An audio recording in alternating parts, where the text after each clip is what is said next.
In part 2, we explored the exquisite beauty of the Jardin Majorelle, the Moorish architecture of the Madrasa Ben Youssef, and enjoyed Marrakech by night. In the final part, we take a trip into the Atlas Mountains to enjoy the beauty of the mountains, the amazing Kasbah at Talouet, and the fortified city of Ait Ben Haddou.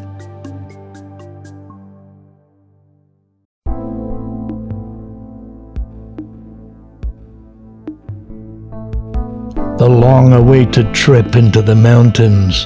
We set out very early in the morning. The Atlas Mountains stretch across the northwestern part of Africa, extending about 1,600 miles through Algeria, Tunisia, and of course Morocco. The Mediterranean to the north, the Atlantic to the west, and the Sahara to the south and east.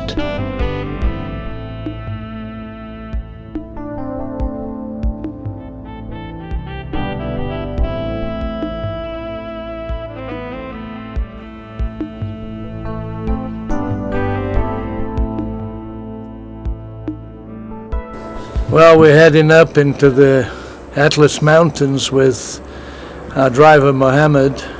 It's about a 3-hour drive.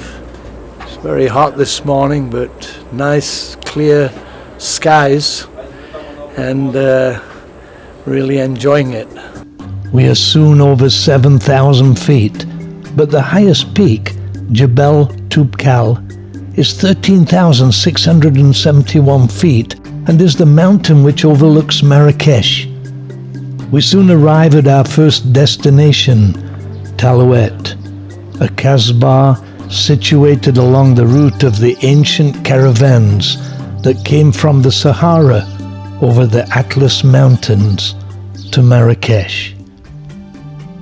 It's in a serious state of disrepair, and a tariff of around $2 is collected for renovation.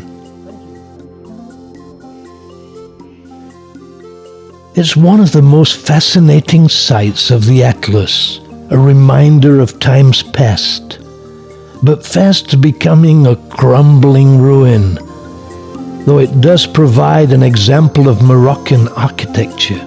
It's slowly collapsing, and some parts can be dangerous even to walk through.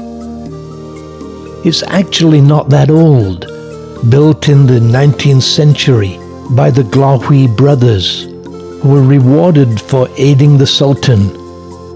When the French came in 1912, they cooperated with them also and became a wealthy, influential family in Morocco. As we walked through the interior, we got a glimpse of its former splendor. It must have been magnificent, but its openness to the elements has taken its toll. Having said that, there are parts that transport us back into history. Even a dumb waiter set into a beautifully tiled wall of an equally ornate dining hall. Columns, arches, and intricate designs are the norm, and it's vast. Though only a small part of it open to the public, it is said that no single person ever knew their way around the entire complex. Through the ruins of yesteryear, the beauty of its former glory somehow manages to shine through.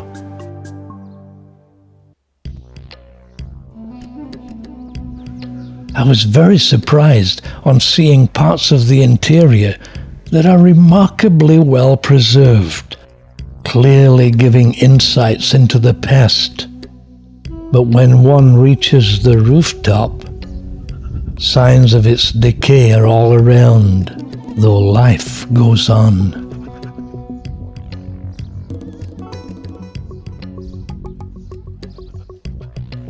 And tourists just look and marvel at it all. When the wind blows here, it picks up particles of sand, and these walls have thus been sandblasted for centuries.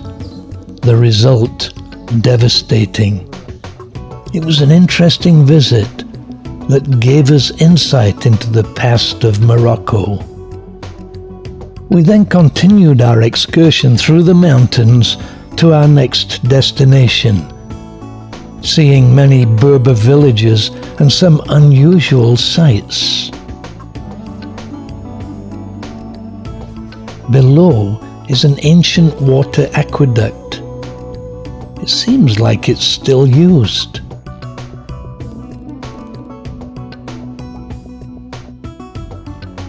A little farther on, we saw houses hewn out of the cliff face,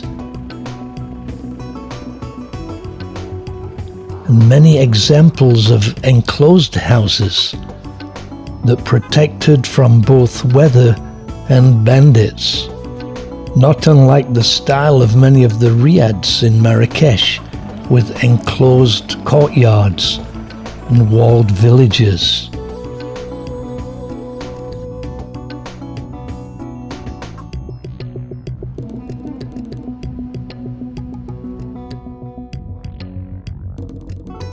Occasionally, we would encounter a Kasbah and camels getting their siesta.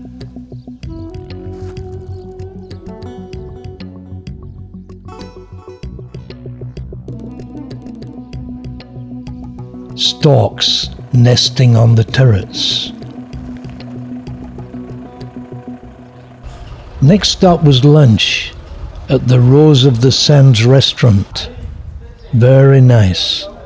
It even had a pool, but we were soon off to explore the town here. We're at the Kasbah Ait Ben Haddou, the famous location where they filmed films like Cleopatra, Lawrence of Arabia, Kingdom of Heaven, and Gladiator. And it's been a settlement here since the early 18th century. In times past, Ait Ben Haddou was a fortified city situated along the former caravan route between the Sahara and Marrakech. Clearly the hill here provided a great defense from marauders. If it seems familiar, it was featured in such movies as Indiana Jones, Prince of Persia, Sodom and Gomorrah, Jesus of Nazareth, Alexander, The Man Who Would Be King, and the TV series Game of Thrones, to name just a few. Apparently, we just missed Cameron Diaz by a few days. She was filming a new movie here. Time to explore the usual tourist shops. The red walls of the city, built using red sandstone, have given the city the nickname of the Red or Ochre City. The Kasbah is a group of earthen buildings surrounded by high walls. The houses are within the defensive walls, which are reinforced by corner towers. There are actually 4 families still living in this ancient city, and there's a museum of sorts showing what life was like. This giant fortification is made up of 6 forts or kasbahs and nearly 50 palaces, which are individual forts. It's a great example of earthen clay architecture, which is still used in Morocco. It was an interesting visit.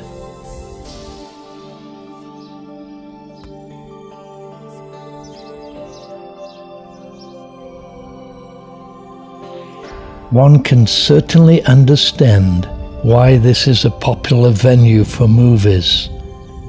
There's hardly a hint of the modern world, but a strong sense of walking in history. We've had a really good time in Marrakech. The culture is very different, but that has really added to the experience. The food, Moroccan food, we've had it in France and other places before, but it was great to be able to taste the real thing, the authentic Moroccan food, and it was very, very nice.